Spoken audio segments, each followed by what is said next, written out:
All right, so like Richard Branson. No, don't give him ideas. No, Look, if you're look, hearing no, this, no, put no, first no, class. no, Put no. first class No, at the no, no. back. Let the rich people catch some L's. Let the rich people catch some L's. Let the commoners survive. Let the people survive. Let the people sing. Fuck the people. Put the shit at the back, bro. Oh no. A plane is going to crash. At least let me be in the comfort of first class, not at the back of the economy. Like, all right, hey guys, What's up? Welcome to the J&A podcast. We're now episode 4. I love it. It's actually we're going in. We're consistent. This is the only podcast where you'll probably hear either something very insightful or controversial. No, or you'll hear something about donkey dicks. Who knows? So controversial. I mean, donkey dicks are controversial. It's a donkey and it's a dick. It's controversial. That'll be fine. But yeah, episode 4, we're back again. Actually, before we get into it, I want to say a big thank you to everyone that's listened to the last 2 episodes. Thank you. Thanks for everyone that subscribed. Thanks for everyone that's listened. Thanks for everyone that reached out on our Instagram to everyone that's supporting the channel, supporting the podcast, supporting everything. We want to say a big thank you. We appreciate We all you appreciate it. The feedback, everything that you interaction, comments, everything that you tell us. We appreciate every single part of it. It's actually been very surreal. It's been very cool, and it just helps us improve. Exactly. And then I also want to say shout out to Tim Cook for finally allowing me to put this podcast on Apple Podcasts. Bro, I had to fight. Basically, no, because what it is that you gave me the editor gave me the audio only. So by the way, this is where things were like, I'm the one that uploads the audio only. So literally I had to fight them. So I got it on Spotify, but then to get on Apple, it was a weird Yeah, Apple it makes it long, isn't it? Bro, it was so long. Apple just difficult. For no reason. At this point, yeah. You know how everyone's Apple Music should be free if I have an iPhone? Yeah. Obviously, that's a terrible business idea. But I see where they're coming from. I'm no, because I already spent How long? How much is it? You paid money for Apple?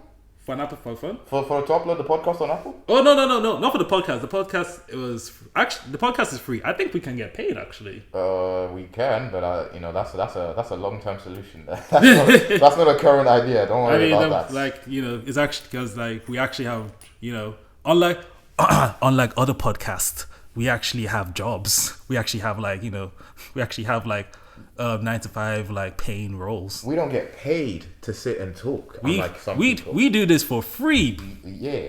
Gas money, fuel money. No fuel money, no electricity nothing. bill. Literally, energy bills are actually insane. And I think inflation is actually let me talk about Nigeria real quick. Okay, all right. As of the time of this recording, you're aware about the Nigeria black market rate power. Okay, basically Nigeria has 2 currency rates. Okay. It has the official currency rate and the parallel / black market unofficial rate. Okay. So basically how it is that you have the official rate where it would be something like $1 is 420 naira. So you're thinking, okay, great. Now here's the thing about that. Not everybody can get that exchange at that rate, right? Because there's just not enough dollars in the country. So it's literally you'll be I want to use that rate. You'll be no, bro, we don't got that. We don't got it. If you're trying to put in $420 for $1, nah, G.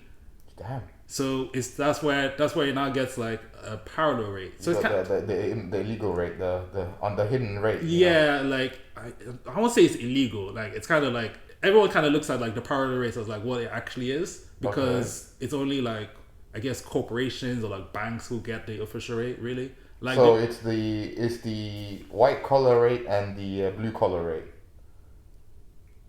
What's a blue collar job? Blue collar worker, people who work the fields and who live. God, I beg! I don't want to be a mechanic. I want to be a baller. We're not doing this again. No, literally. We're not doing this again.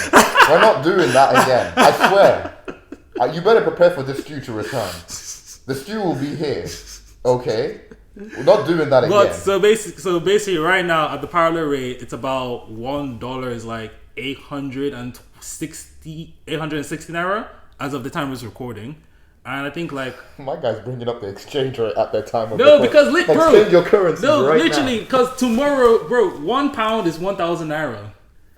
Let me give you a bit of context. In 2016, in fact, before 2016, £1 was about 300. Nope.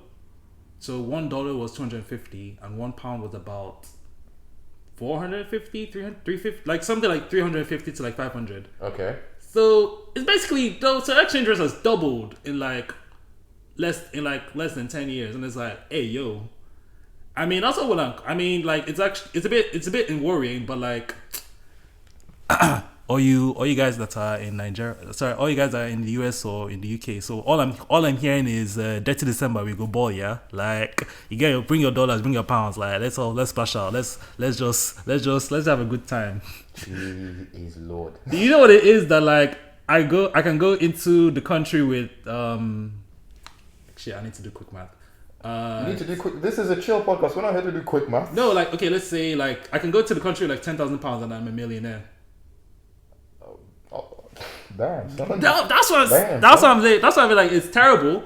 Obviously, everyone's like, yo, we go ball. You're not, because inflation prices have gone up. So like, you're thinking. Oh, so you're thinking you're gonna get there, you're gonna be a millionaire, but then you're gonna realize you have to spend like 10,000 naira on a loaf of bread. Inflation is a true criminal. Inflation is the true criminal of all society. We need to like. I mean, let me not instigate to get anything, but like, there's nothing you really can do. There's nothing I can physically do. Like, but all of us together, all of us together, let's all come together. Let us take over the world. Let's do a France. A riot. Let's do. Actually, no, we don't want to do that because people will shut us down. We can't instigate like. We can't publicly advocate for overthrowing the government. Yeah. To be very but like even talking about that, so. This talking about energy prices, remember those protests, the protests that like what happened in the UK where like people would be like gluing themselves to like the highway and everything. Oh, them idiots, yeah. What's that? Idiots. You say that, but they were trying to help us. I know they were trying to help us. Yeah. But they were doing it in a very bad way. The complete wrong way. I mean, if you want to do effective, like what is the ones that the Just Stop Oil protests now? The ones that are just going around and spraying things on the windows and tomato soup at throwing tomato soup at plain things. Yeah. Why? What's that going to achieve? It gets people talking. But that's what they want. They want publicity. They don't actually want resolution. They want problems always. I mean, okay, no, I would say These are very privileged people who have lived good lives. They don't have to worry about getting to work or their day-to-day operations.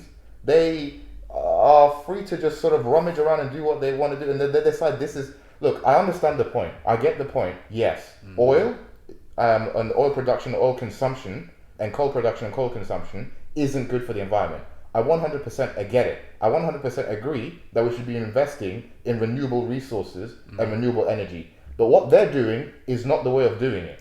That's not you're raising publicity, but you're not raising the right kind. There's a rumor that all publicity is good publicity. I get it. There's no such thing as bad publicity. Ain't that right, Kanye and Drake? But if I was, for example, in my car, I need to get somewhere, and then some Just Stop Oil protester is in front of me, I'm going to drag them off the road because I have places to be. If I need to get to work and they're blocking me, who's affected?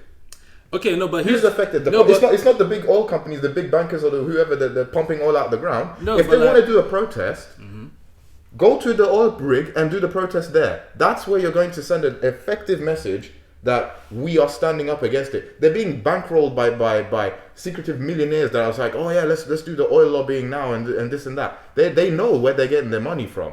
Well, some of them do, some of them don't. Sorry, I'm having a rant. Okay. No, it's still good. But here's the thing about that though, so I agree that it's a bit inconvenient for the regular person. It's very. Yeah, but then at the same time, it's like, what else? Like, how else are they going to get the government or anybody of any clout or power's attention. Like I think here's the thing that like people don't realize about like protests and riots and whatnot. They're not meant to be convenient. Yeah, no, of course. And like it's one of those things where like they were literally gluing themselves to the road and whatnot based on like, look, your energy prices are gonna increase. Like, cool. Like it's like, okay, I'm sorry. I'm sorry that like you can't get to where you're trying to get to. You're gonna be like 2 hours late. I'm sorry. One second. They're not protesting because your energy prices are increasing. They just want you to stop oil immediately. No, that's stop oil. I'm talking about the one that happened like. Oh, you mean not extinction? The heating. Is it the heating one? Yeah, that's what I mean. The insulator ones. Yeah, like insulate. Those ones. They raised a good point that they need to focus. We're looking at it now, and it's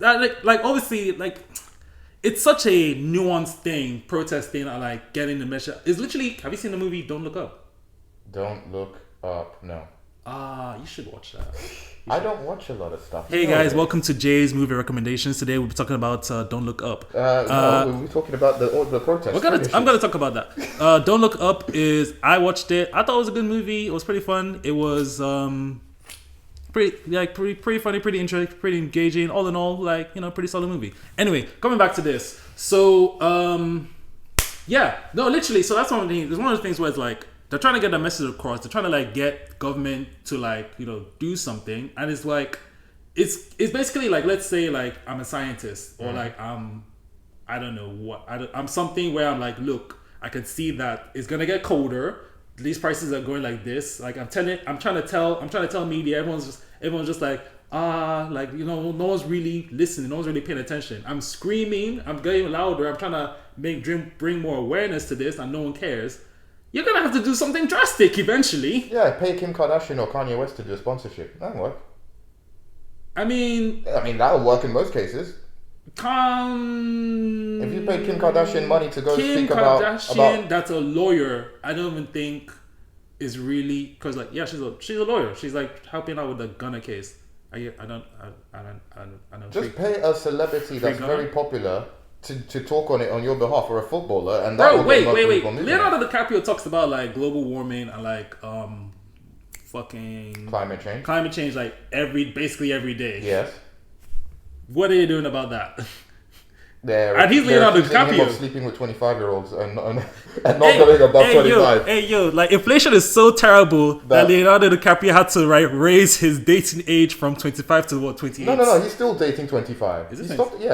Isn't he? At the time of this recording, is he dating like Gigi Hadid? Or was that? I thought he wasn't dating anyone at the moment. I don't know. Who knows? Who cares? Who knows? It's another celebrity in their life. Who gives a hoot? Yeah, I mean, yeah. Wait, are we giving him some credit? Is it actually 25? I thought he was 25. He stops dating girls when they hit early. It's 25. Isn't I think it's 25. Once a girl hits 20, so Leonardo is keeping that he's keeping that real prices, 25, that stops. He said that's my cut. That's the end. He'd be like, oh babe, happy 25th birthday. And out the door. The door, go. You've reached the end of your contract. You've reached the expiration of your license. You cannot purchase a new license. Bro, celebrities dating are weird. I'm gonna get back to the energy. Don't worry guys, I'm gonna get back to like rioting and energy, but like I just want to talk about Nick Cannon. We need to stop him. Isn't he the guy that just keeps like sleeping with so many different women and producing children? He has like 10, 11 kids or something, and like he's your definition of a sigma male, isn't he? He's just spreading his seed far and wide. Don't get it wrong. Like Nick Cannon's an alpha male. That's an alpha guy right there. There you go. Man is just spreading his seed everywhere. He just said like he's doing what the cavemen used to do, They just used to find the partner, and they used to go ham, and they want to ensure the lineage continues no matter what. Man is trying to go back to that old Catholic vibe. It's like, what's the condom? What's contraceptive? Don't know that. Apparently it's a thing that like back in the day, like Catholics weren't allowed to like use condoms or something. Yeah, because it was seen as some form of sinful, isn't it? Because because I actually listened to. My babe was on a podcast and they were talking about that. Your babe? Yeah. Oh, nice. I love how like each episode is literally like me checking in. I'm just like, so this is where we're at. Like, imagine episode 20 is like, so my ex said this. It's like, oh. No, it'll be your wife on episode 20. My wife said this on episode 20. My wife said this. Yeah. Okay, but we need to stop in the canon. But yeah, coming back to it. No, because like when it comes to like rioting and like stuff like that, like eventually you're gonna need to do something very drastic and very like insane just to. I mean, it's one of those things where like, cool, like think about it. For like that period, everyone was like talking about like Insulate Britain, what not. I mean, they were talking about them as per like the hooligans, like, you know, get these idiots out of my road, like, yo, they're really like cool, like they have a message, sure, but like they're inconveniencing like the working class people. Yeah. Which is, you know, it's true and it's right, and like I'm sure they were like, look, I'm sorry, like they're not sorry. That's what I mean. That's what I mean. Like it's like, how do you like? There's no like polite way to protest. Why don't they just protest in front of the politicians? Why don't they inconvenience the politicians' lives instead of the people? Because then the politicians would ignore them.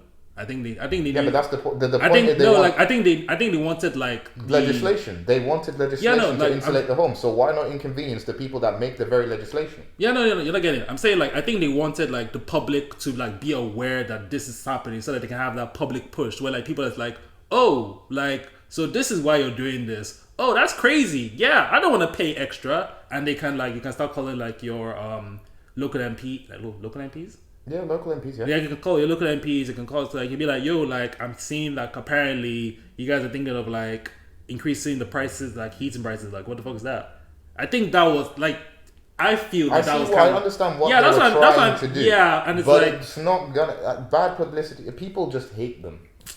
And I can understand why people hate them. I mean, it's because like... if you have your grandmother in the back of an ambulance and it's being inconvenienced by someone who's sitting on the road and shouting about something that isn't a now issue, where's your anger gonna go? Yeah, it's not gonna go at the government. It's gonna go at the person that's blocking the ambulance from getting to its destination. I will agree that like were they blocking ambulances? Yeah. I will agree if they're blocking ambulances and stuff like that. That is insane. But because like I've seen like what you're meant to do is like you're meant to like clear the path for like emergency services. They didn't. They don't care. Yeah. So if they were indeed blocking like emergency services, then that was terrible on them. And like you guys, if anybody wants to like do a protest or riot, please let emergency services go. It's the same thing that happened like during the Travis Scott thing where like people were raging and whatnot, and they were like, alright, before you do that, let me check the recording. We're gonna take a little bit of a break and then we'll come back and then you can finish that, okay?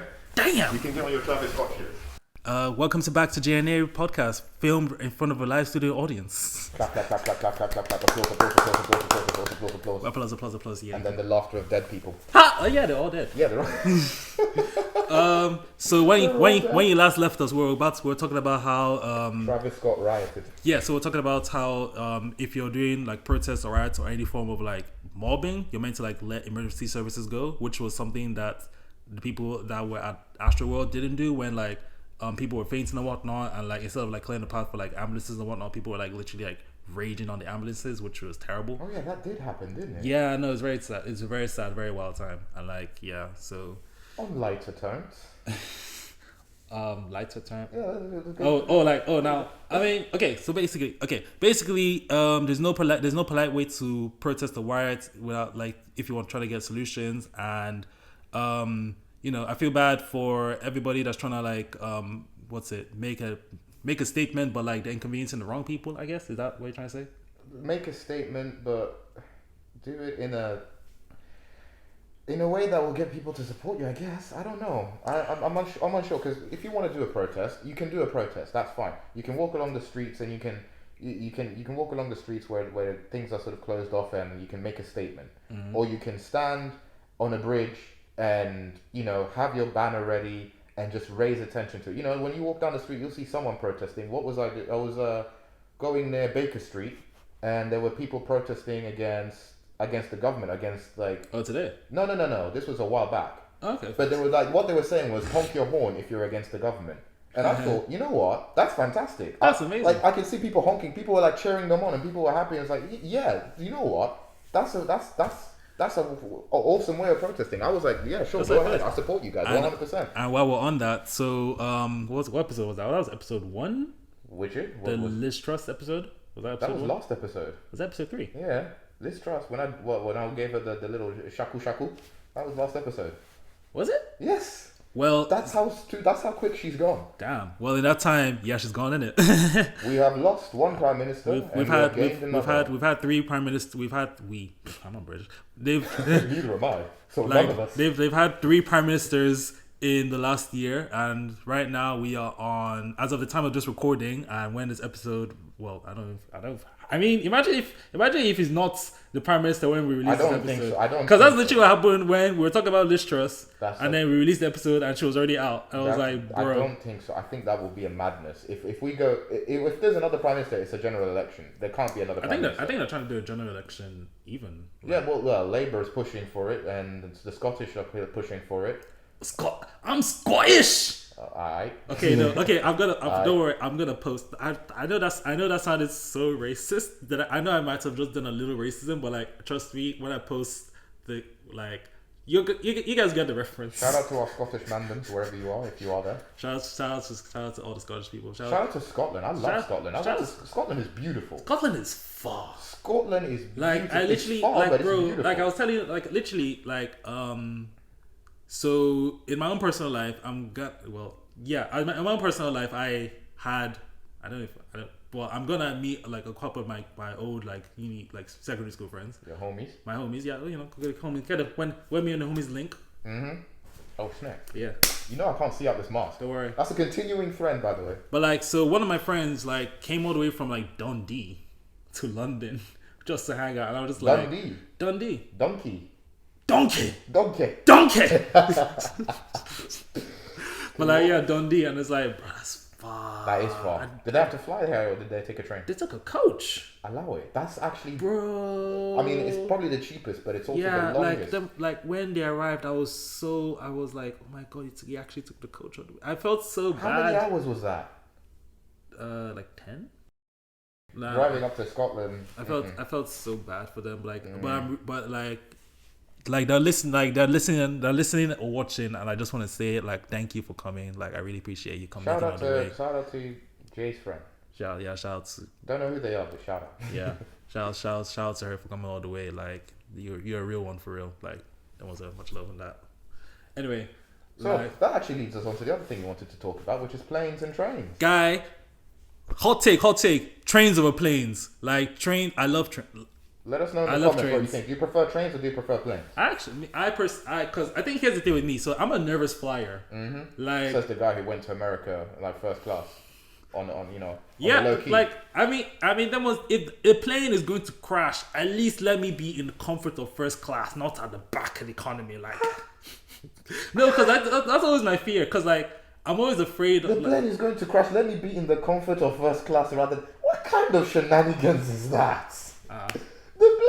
The plane's going to like if the planes are going to crash, it's going to crash. At least let me. At least let me be screaming for my life and praying while I'm in the comfort of first class. That's not no. So you want me to be in the economy, my legs like this, like a baby is crying, I'm just there like, is this? I love how is this really how I'm going to go? That is what you're thinking about when you're crashing. You're not thinking about whether write a note or where's the best place write a note to who or insulate yourself in case there's survival. So you click. I can tell you don't watch air crash investigation. Why the hell? I would not be spending my time thinking about first class or economy. I would be thinking about, first of all, leaving a voice note for my family in case, God forbid that ever happens to anyone. Yeah, go for leaving a voice note for your family on your phone because that might survive.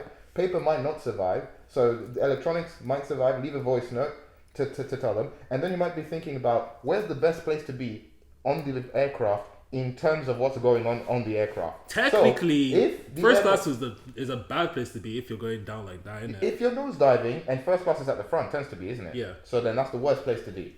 If you're doing a nosedive, you want to be at the tail. Back. I think it's statistically the tail section is the safest part of the aircraft. So you mean to tell me that the people who pay economy class are like the safest people? Statistically. Alright, so like Richard Branson. No, don't give him ideas. No, if you're hearing this, put first class at the back. Let the rich people catch some L's. Let the rich people catch some L's. Let the commoners survive. Let the people survive. Let the people sing. Fuck the people. Put the shit at the back, bro. Oh no. No. Violence. No, wait. I used to. So it's stupid for me to watch plane crash investigations because I'm already a nervous flyer. Like I'm actually very like nervous. I'm very anxious when it comes to flying because I'm just like any small turbulence. I'm like, Jesus, oh God, please no. Like I almost like it got to a point where like I almost had like a specific uniform.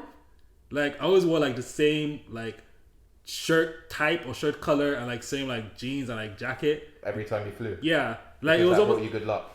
It was a very dumb superstitious kind of thing. Yeah, it was that, and then I also think also was like, you know, in case like something happens, at least like let me go out fresh. Let me go out. If a real G is about to go to heaven, at least let me look fresh. You know, like this guy's worried about his drip when he dies.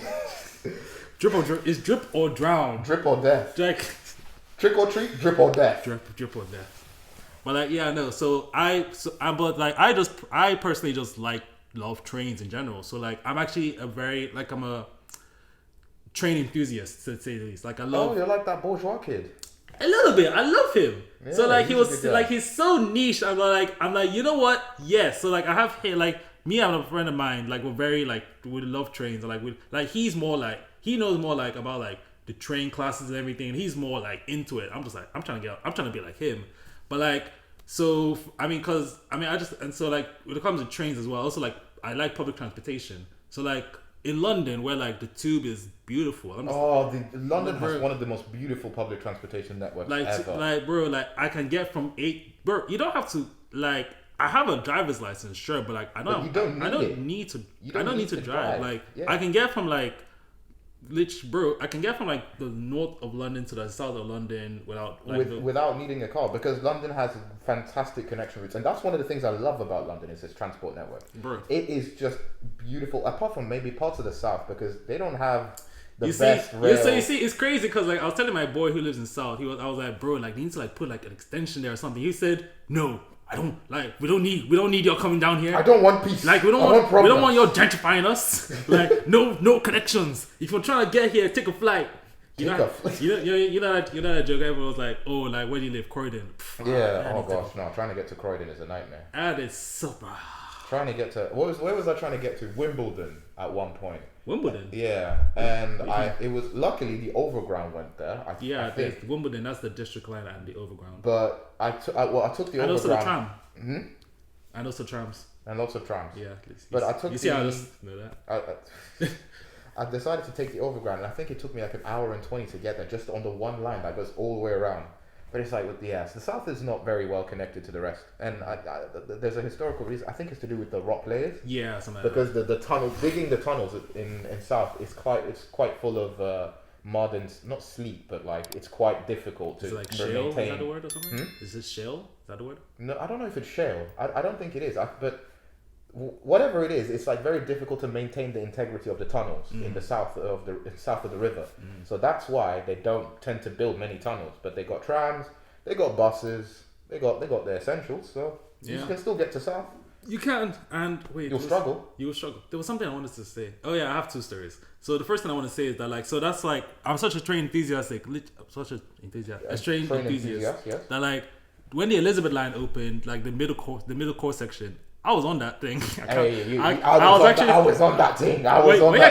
Wait, what time? Huh? Wait, what time did you get on? I think the weekend it opened. Yeah. And then I went from Liverpool Street to Stratford. Yeah, so...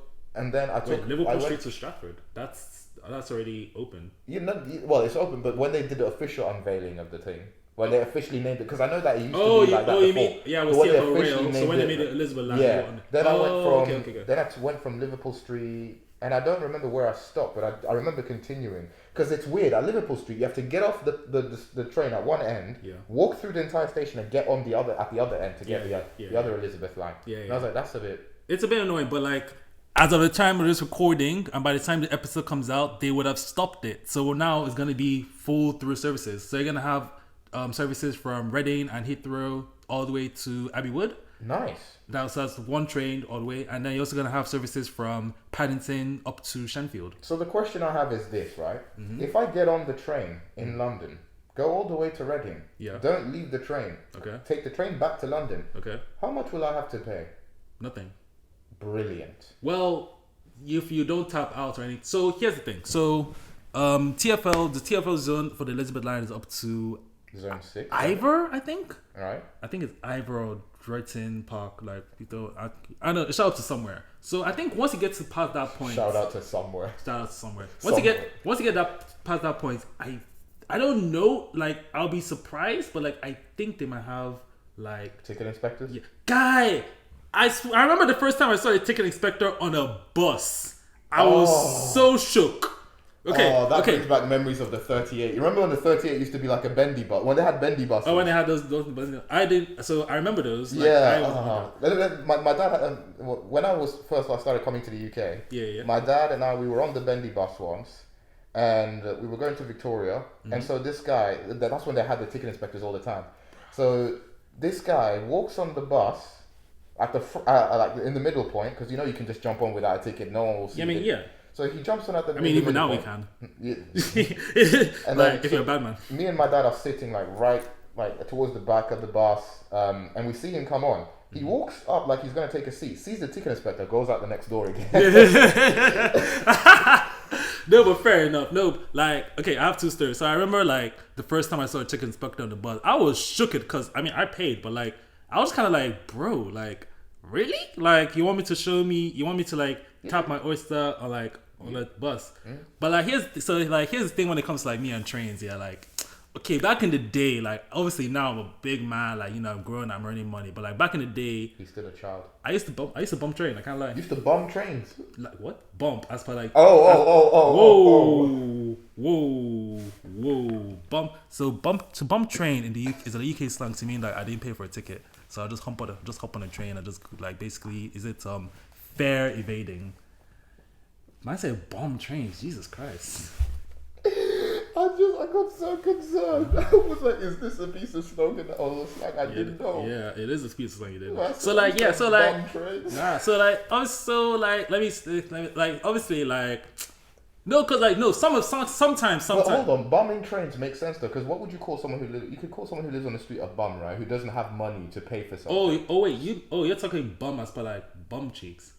Huh? Huh? It could be both.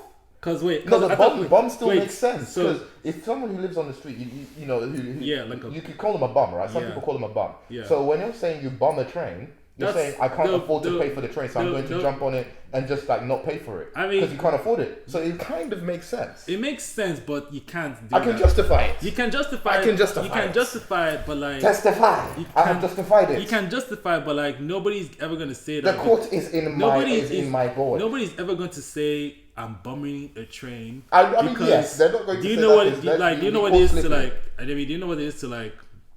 What's it? What's the word? Basically, running a train on someone is a sex thing. So like,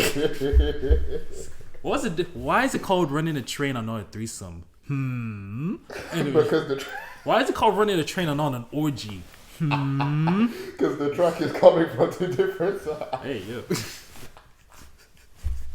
No. But like some of the slang for sex terms are absolutely hilarious. It's like pounded like But like why is sex terms so like violent? Running a train because different trains are entering the station. You know, damn. Victoria's open wide. Victoria.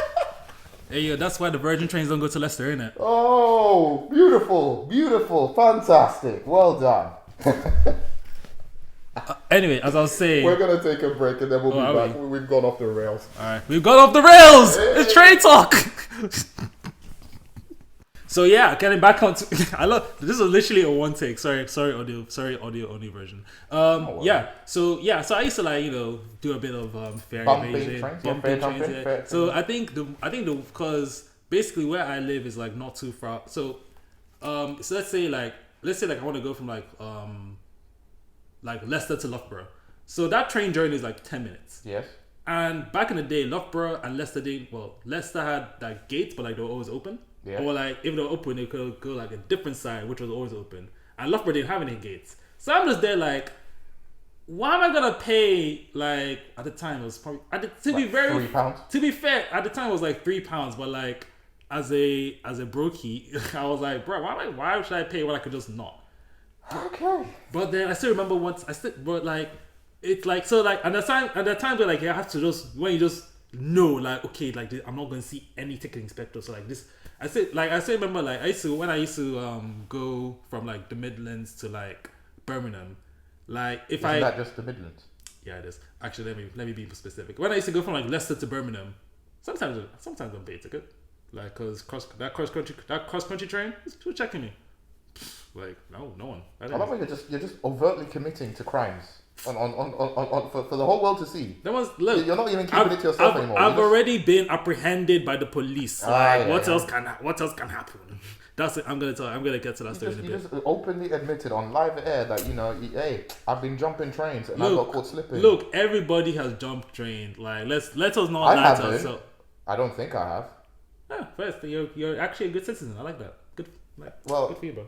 Well, hold on. I need to think about that statement. Have I ever jumped a train? Have I ever? Probably when I was young. How old are we talking here? Probably like when you're like 13, 14 and they say pay a child fare, but you're just like, no, but sorry, I'm not going to pay the child fare. There are people that are 26 and still buying child tickets. Yeah, they did, and when they get caught, they say I'm a child of God. No, but like, okay, but I still remember that like a couple of times where like I got caught. And like when you get like, okay, so I have two things, like getting caught and then when people like ask me for my real card. Yeah. So like I remember I got caught. So I was on like a Thames link. I was going from I think like Luton Airport to like Central. So here's the thing. Obviously nobody like they don't really check. Well, at the time, I don't know about now. Before somebody takes my advice, but like at the time, like it doesn't really. From my point of view, I didn't think it made sense for them to like, do ticket inspectors when you're in the TFL like oyster zone, because it's like, bro, like I'm in the oyster zone, like I could be. You don't know where you could be tapping on the car. Yeah. I could be tapping and tapping out, but like I guess it would make sense because like if they check on buses and they check on trams, then like why wouldn't they check on the same thing? But anyway, so me, I was like, okay, you know what? Like you're trying to live your life. I'm trying to live my life, like Luton to like Hellhole to Central, like Luton to like where was it, like Hendon, like let's say like Luton to like Hendon. I'm like, okay, look, there's like a couple stops, then like after that TFL zone, so that and then I'm home free. I'm okay, bet. So I get on the train. I'm like, I bet. So like we get one stop, like I think it was like I can't remember the stops right now. I think it was like Radlets or something. That's besides the point. Well, it's like one stop, nothing. I'm like, cool. Another stop, like cool. So like we're basically like one or two stops away from like the TFL zone. I'm thinking like, oh yeah, I'm home free. Next thing I know, tickets please. I'm like, oh shit. I'm like, fuck, I've been caught. So then karma has come. So the karma came for me, and like so I was looking at it because like obviously like if you do like ticket fare evasion, you have to pay like a fine of like what, like 100, 300 pounds, something like that. Wasn't it 50? Like I don't know. 50. I don't know. I've never been fined. Bro, if it's 50 pounds for a fine, people would do it. People would just not like care. It's train. Okay, so as much as I say trains over planes, trains are weirdly expensive for no reason. So for the audio only people. I'm just removing his face. Like when you have the window wipers, isn't it? You need to like clean the face a bit. Your window wipers on the car, right? When things are getting a bit steamy, like that's. I just had a bit of that. All right. So what was I saying? Yeah, trains are weirdly expensive. But anyway, so like the guy comes, he's like, tickets please. I'm just like, fuck. Okay. So, but like, don't worry, I was smart about it. Should I tell you what I did? What did you do? So the guy came to me. You were a child of God. No. So the guy came to me. He was like, ticket please. I was like, I got angry. I said, yes, God, like, where have you been? Like, I have been waiting for you since. Like, I've been meaning to buy a ticket. Like, I literally arrived from the airport. Like, I had to run to get to the train. I didn't see anybody. Like, what kind of establishment is this? Like, what kind of company are you running here that I can if I sell me a ticket now. Sell me a ticket now. And he sold me a ticket. basically from that stop to like the next one, and then I got off. Whoa! I'm taken aback by your. Literally, I spun him. He was like, "Oh!" He was like, "Oh, I'm so sorry, sir. Like, I don't know. I didn't realize." I was like, "Yes, of course you didn't realize." And I was like, "What is this? Sell me the ticket now." Yo. Because like ticket inspectors can sell. You can literally buy tickets like from them. So your abrasiveness was I think off the scale. I think the audacity for him, he was like, sorry. He was like, sorry, sir. Like, black man, he ain't angry at me. He probably didn't want you spinning his door. He also said, okay, sorry. Like, take it. Probably didn't want to cause no more violence. That was bus case that day. Jinkies. Then So here's why planes are superior. Well, I was like you. I used to be, actually, I still am a nervous flyer. That's probably one of the reasons why I shouldn't watch air crash investigations. Yeah, that's dumb. No, but the thing is, I like knowing what I'm sitting inside. I like knowing about the thing that I'm traveling in. So if I'm noticing something, I'll be like, okay, well, so long, gay Bowser. I like knowing about planes because you're not in control of it. You have no input over a flight apart from being a rowdy customer or a drunk customer or an arsehole. That's the only input you have. So why would you not want to, increase your knowledge or your awareness of what you're sitting in? If the wing, for example, you said turbulence used to set you off, right? Yeah, used to. It still does. Okay, so it still does. But then you go and watch something like Air Crash Investigations, and it teaches you that, the wings are meant to be flexible. The aluminium that it's built is meant to be flexible, so that the wings will flex during turbulence, so that they don't just snap off. And planes are engineered in a way to sort of to deal with it, and that I learned that from Air Crash Investigations. When you sit on a plane, you see the wing bend, you'll be like, oh, okay, maybe it's not like. If I see a wing, if I'm on a plane and I see the plane wings bending, I'm going to think I'm going to die. Well, what do you mean? What do you mean the thing is bending? Oh, they're flexing. Is this a bird? Well, is this meant to be? Is this flapping? It is a flying bird. Wait, when you say the wing, do you mean like literally like so they have like things at the back like this, or do you mean like literally like? No. If you go through turbulence and you look out the window, you will see like the wing go like this. I will fucking panic because I'm like, Jesus. It's built to do that. Because imagine if the wings were just still. And then all of a sudden turbulence.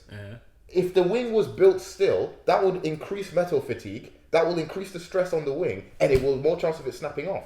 Okay. So that it's better for the wing to be flexible. This is why I don't get wing seats anymore. I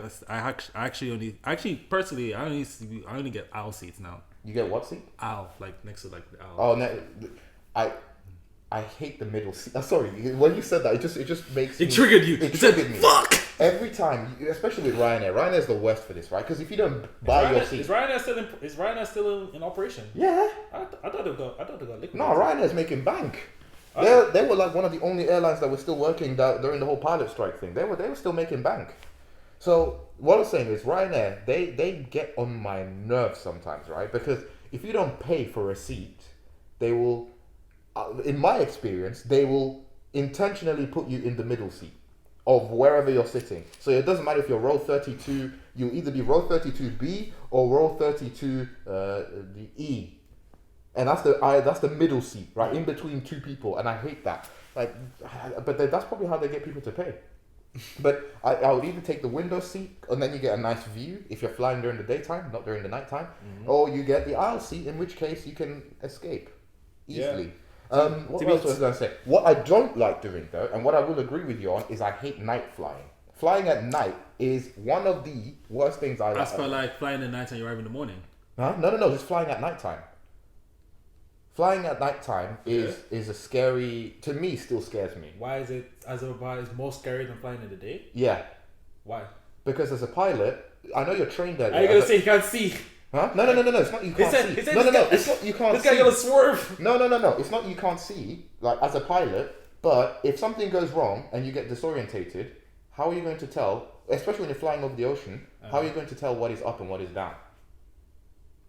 So you're saying that if the pilot gets disorientated, because the thing is, look, pilots operate. Obviously, we have our instruments, right? The flight instruments. I was gonna say they're liable. No, but pilot instruments are liable to failure. Obviously, you guys, this is our irrational fears. So, like, we obviously know that if something happens to the pilot, that he or she will be able to tell us. Like I said, pilots are scared. Trained. Pilots are trained to do situational awareness, to do instrument training, and understand what's going on in a situation. But from watching Air Crash Investigations, there have been episodes like, what was it? The Air France flight that disappeared near Brazil or something. That one. Oh shit. That one was a case of the pilot not knowing what was up and down, and I think the instruments were giving them the wrong information as well. Because here's the thing, The instruments on a flight, on a plane, or at least on this aircraft, were decided by something called pitot tubes, which are at the front of the cockpit. They're like little tiny metal tubes that sit at the front of the cockpit, and they will tell you yes. They will tell you. I'm so alone. You're alone. Oh yeah, right. That's alright. But yeah, the pitot tubes will give you sort of atmosphere, the atmosphere pressure outside, and I think they'll give you your sort of your where you're at, like in terms of your. Why am I losing the word? Why am I altitude? losing? No, not altitude. I think altitude, altimeter. Maybe they do the altimeter as well. Besides the point. So the pitot tubes on certain flights, especially from very very hot and exotic zones, when they've not been properly protected, can be blocked up by bees and like by wasp nests. Bees? Yes, because they like the humidity around the area, so they will build up their wasps and their nests. Sometimes inside of a pitot tube. Oh shit! And this means that the pilot don't get the correct information when they're flying. So come a night flight, I'm not sure this was the Air France flight, but it's happened before. I don't remember which episode this was, but what happened was that the pilots took off. They didn't know, obviously, that the bees and wasps had built nests in the pitot tubes. So while they were flying perfectly steadily fine in the start. Then the instrument started telling them, "Oh, you're actually you're leaning to the right." Okay. They weren't leaning to the right. This was a night flight. Yeah. So they were looking at the instruments and thinking, "Well, if we're leaning to the right, we got to turn to the left." Yeah. Well, of course, that's what they did. But here's where the disorientation comes in, because humans have our ear canals. I think there's like a liquid in our ear canals to tell us what's up and down. But we use that alongside with what we see visually to determine where we are. So at night, if the moon is not very bright in the night sky and you can't see clearly, the ocean looks the same as the sky. Yeah. You won't be able to tell the difference. So you could be flying upside down, but you wouldn't know, because one, you're disorientated in the head, and the instruments are giving you the wrong information. That's what leads to some planes crashing. I'm not saying that's happening. Pilots are trained. Again, ladies and gentlemen, pilots are very, very trained, and they are pilots is one of the professions I respect the most, because of the amount of training and the amount of testing they go through to be able to fly as competent. You are in safe hands when you are with your pilots. Believe me, you are. Flying is statistically one of the safest ways of traveling. I don't believe that statistic for some reason. I don't believe it. I think it's because I think the statistic is because what's there? Flight, car, bus, train, ships. Yeah. Everybody has a car, so obviously the amount of car accidents is higher than yeah. I mean, to be fair, I don't hear a lot of boat accidents. So yeah. Well, I mean, train accidents, I hear a couple, but boat accidents, maybe ships are the safest way of flying. Ships Everyone, are the safest way of flying. I'm getting that on a shirt. I am getting it on a shirt. I'm stressed. You know what? No, yes, it's spaceship. You can fly a spaceship. Have you been on a spaceship? Are spaceships commercially available for consumers? I mean, in Elon Musk's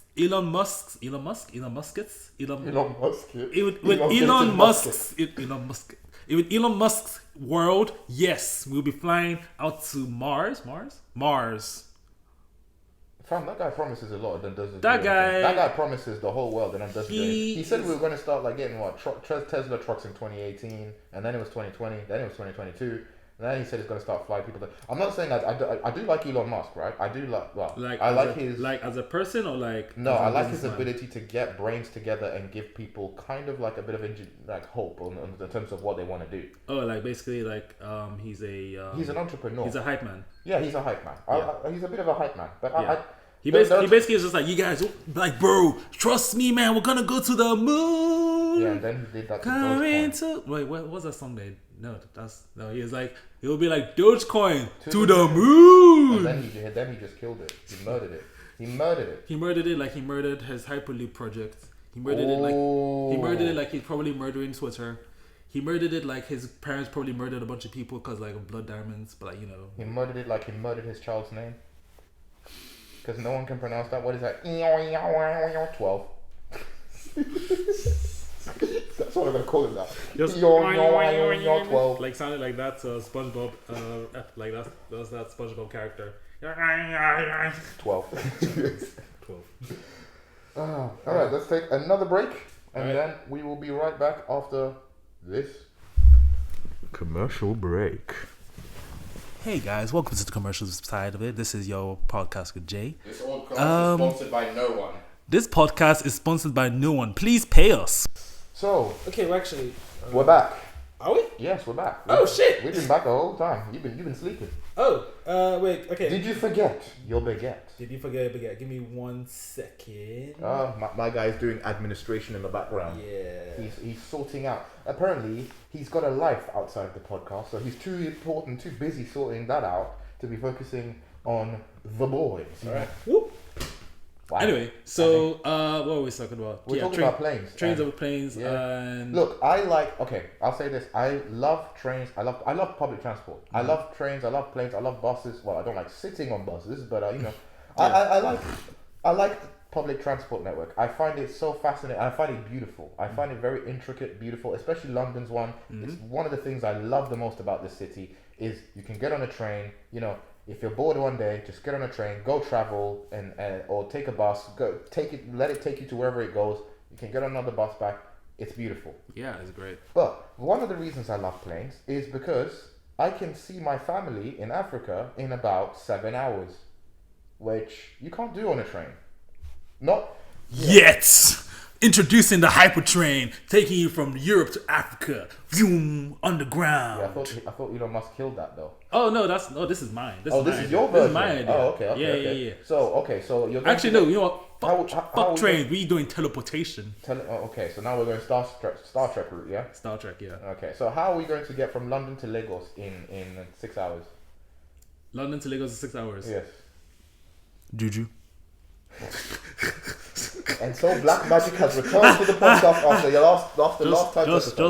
Just hop on your broom, you'll be fine. Hop on your broom. Peja. If you hop on a broom, I will rocket launch you. I will bring out the rocket launcher.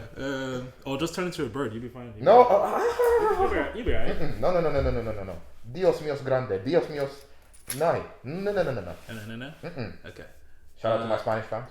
Yeah. What happened to Spanish fans? Yeah, like going from to be very honest, this is talking about trains and planes. Like, it's so weird how trains are expensive and flying is cheaper. It's expensive in the UK because the companies in the UK are all owned by foreign companies. They essentially increase the prices in the UK so that they can make it cheaper in their own countries. Some of the, I think,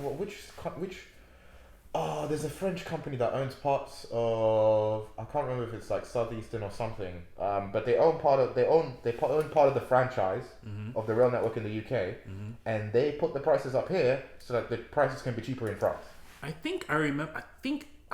feel like that's true because I think I saw like a commercial or like nationalize the railways. Thank you. Nationalize railways. What would that? It means that essentially all profit goes back to the government.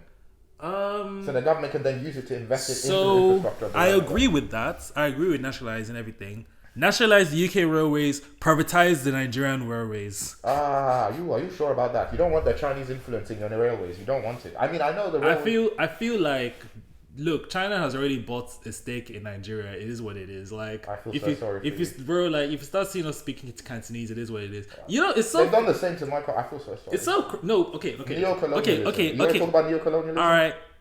Okay. No. Let me get into it a bit. Like, it's a bit.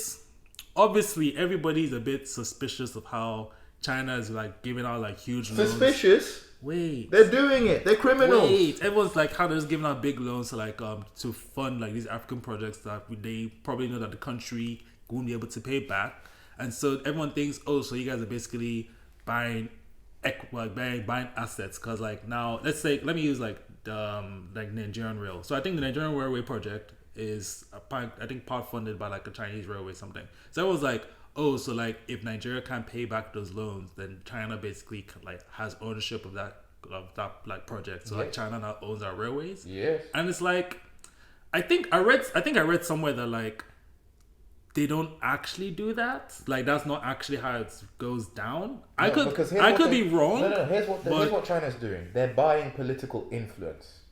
That's what they're doing. So they're basically rich, and they're like, "Yo, I'm rich. Take money." So China's not even rich. China's not even rich anymore because they have their own domestic issues. Their own economy is suffering. Obviously, they have a housing crisis because they're not building the houses that they're sold to people. So people don't want to buy houses anymore. They should look at Singapore. Huh? I said they should look at Singapore. Well, if they're looking at Singapore, they're looking to take it over. They're not looking at Singapore as per Singapore has like a good. Again, Singapore's done it good. It's done it good. It has a good way. But China does not care. China does not care. This is why I fear Chinese influence, right? Because why do you fear Chinese influence, but you accept American influence? Who said I accept American influence? Why do we fight between America, China, and Russia for who will be the global power? Because hegemony. Whoever. What that word? What? Hegemony. Hegemony. Whoever is the dominant ideology can spread their ideology across the entire world and their way of thinking, their way of operating civilization. Oh my God! Currently, this is what Nick Cannon is doing. No, he's just spreading his children all over the world. That's all he wants it to be where in 2052 the whole population is 2% Nick Cannon. Half of America will be Nick Cannon by 2052. You heard it here, folks. JNA. We on the facts. We run them bills. Run them bills. Wait, are we trying to keep this to an hour? Yeah, we are going to try. I didn't even set a timer, so I didn't even know how long. I'm looking at the recording. But yes, we are keeping it to an hour. Is it an hour on the recording? We're on 57 minutes. Okay, so do we want to finish do we want to leave the China hegemony thing to another time then? I mean, we can do that. We can actually, I think that's probably for the better before YouTube decides to, before YouTube slap their ban hammer on us. You're saying things that you're not meant to say because we're not okay with it. But shout out to you. So right now, we've talked trains over planes, Lish. We didn't even talk about did we? We mentioned partially the Prime Minister changing. The Prime Minister's what? The Prime Minister, the new Prime Minister. Yeah, I mean it's rushy right now. Honestly, at this point, let's not, because by the time we bring this episode out, what if it's out? God, I can't lie. By the time we bring this episode up, we might be at a general election. So you never know. I can't lie. When Boris said that he might come back in, I was like, this guy is a maniac, but let's fucking go. When he said that, he was like, fuck it. We back, boys. I said, you know what? This guy is actually insane, but I'm all for it. If he actually came back, I would have rioted myself. Oh, I would have gone on the streets. And he would have taken the piss. This is mad. The man was thrown out by his party, and now the party is saying, "No, let's chip him back in again." Bring him back. He didn't learn nothing. He went on a holiday on a paid holiday to Barbados. Man went on a holiday. Man basically went on a honeymoon to look after his new kid. And came back. We're like, "Fuck them kids. We're back to government, boy." Man said, "Hey, your royal died. I'm coming back. I'll wipe the slate clean, and now new royal, new lifestyle, new tunes, new this and that." New king. Who this? Boris back in town. Boris back in town, here to ruin your life 2.0. Yikes! No, when he said he was running, I genuinely because you're saying you were genuinely. I was genuinely we've had enough. I don't think the British public would allow it. I think the people have had enough of Boris, because no one trusted him by the end of it. Yeah. He got kicked out by his own government, and now he's swinging back and saying, "Oh yeah, I'll come. I can come back. I can win the 2024 election. Don't worry about that. I can do. I got this. I love you.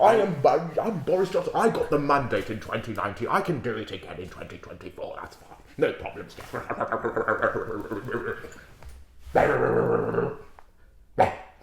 I loved your impression. What was I gonna say?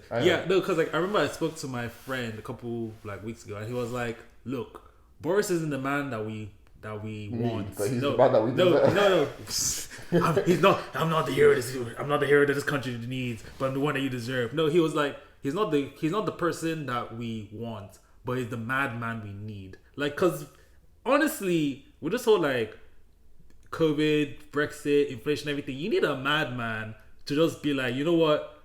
Fuck it. We're gonna do it. We're gonna do it. And he doesn't care about public anything. He's just like, we're fucking doing it this way. Yeah, but you don't want Boris Johnson doing it. I know he's a madman, but imagine Boris trying to talk about inflation. Oh, well, the prices of food have gone up, just buy less food, if the heating costs have gone up, well, just don't turn on the heating. Buy a blanket, it will last you 10 years. Who cares about paying for energy? Should I tell you what's so funny? What? We are 3 billion% gonna see, someone's gonna say that quote. Someone's gonna say, welcome to the J&A podcast. I'm Boris Johnson. Oh my god, our first special guest. Oh yes. Let me tell you something. Don't worry about heating crisis or utility bills or increased food costs. Just eat less. Why have children? Why not just put them to the side? Look, I popped out to a couple of children with my missus, and I don't care about them. I'll go to Barbados and do whatever I want. Who cares about feeding kids? Hey, let's just have a good time, everyone. Hey, well, put the Chardonnay on, huh? And dig up the Queen again. Let's have a party. Let's have a little party. Get Matt Hancock back. Why is he doing I'm a Celebrity? I want him back on. I want him to touch up another. I want him to put his hand on his cock and he wants to touch on some other girl again. I'm so done with this. This is a wrap. We need to wrap this up, or else I'm gonna go crazy. This has been. I love everything that just happened. Oh, I love how I originally thought I was gonna talk about kissing cousins, but here we are. And so that's the end of the JNA podcast. Thank you guys for listening. Thank you guys for watching. Ladies and we'll gentlemen, see you guys Wait, next time. hold on. We have to tell them to leave a like and comment and subscribe. Oh yeah. And yes, thank you all for listening. We hope you enjoyed the episode. Excuse our weird I don't even know how to apologize for that Boris Johnson section. No, don't apologize. Apologize. I'm not going to apologize. I'm going to stick by it. Anything that I say on this podcast, I will stand by. There you go. Word to bloody Nora. But yes. Nora. What? Sorry, that was the Boris Johnson in me. I got that dog in me. I got that Boris. I got that BoJo in me. I got that BoJo. But yes, thank you all so much for listening. We hope you enjoyed this episode, and leave a like, comment, and subscribe, and follow us on our social media, which will be here on our Instagram. And we look forward to seeing you in the next episode of the J&A podcast. Thank you, guys. Bye-bye.